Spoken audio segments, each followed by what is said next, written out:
జిల్లాలో వచ్చేది పెద్ద పెద్ద అర్బన్ ఫారెస్ట్ పార్క్ రెండు ఉన్నాయి.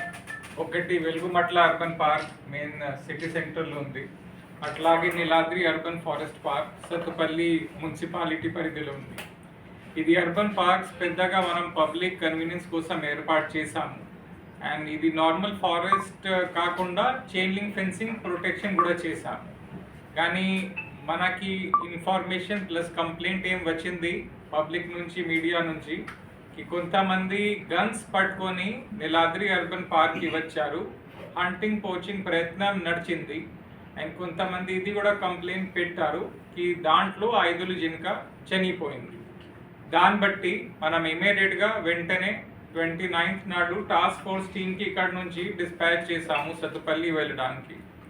వాళ్ళు ప్లస్ FDO మంజుల గారు, FRO స్నేహలత వాళ్ళు కలిసి ఎంక్వైరీ మొదలు పెట్టారు.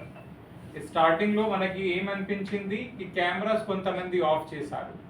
దాని తర్వాత పెద్దగా డీప్గా ఎంక్వైరీ చేస్తే అప్పుడు తెలిసింది ఒక అర్బన్ పార్క్ వాచర్ గోపికృష్ణ, ఆయనకి అన్ని గేట్స్ తెలుసు, అన్ని కెమెరాస్ లొకేషన్ తెలుసు.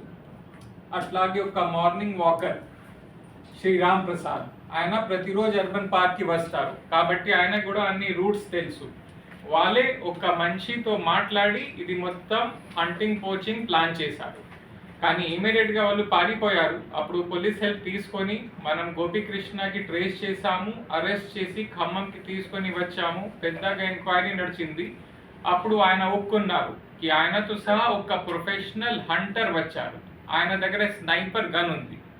ఇది కేసు చూడండి, రాజస్థాన్లో ఎలా 1998లో సల్మాన్ ఖాన్ కేసు అయింది. ఆయన ఒక స్నైపర్ గన్ తీసుకొని ఫారెస్ట్కి వెళ్ళారు, అక్కడ బ్లాక్ బాగ్ హంటింగ్ కోచింగ్ నడిచింది. అప్పుడే మన దేశంలో బాగా పబ్లిసిటీ అయింది ఒక వైల్డ్ లైఫ్ కేసులో అంత పెద్ద పనిష్మెంట్ రావచ్చు.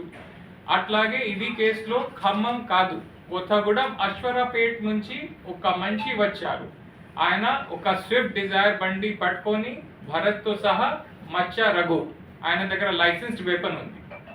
అదే వెపన్ తీసుకొని ఆయన అర్బన్ పార్క్కి ఎంటర్ అయ్యారు. మన అర్బన్ పార్క్ మెయిన్ గేట్ పక్కన ఇంకోటి చిన్న గేట్ ఉంది. సో మనం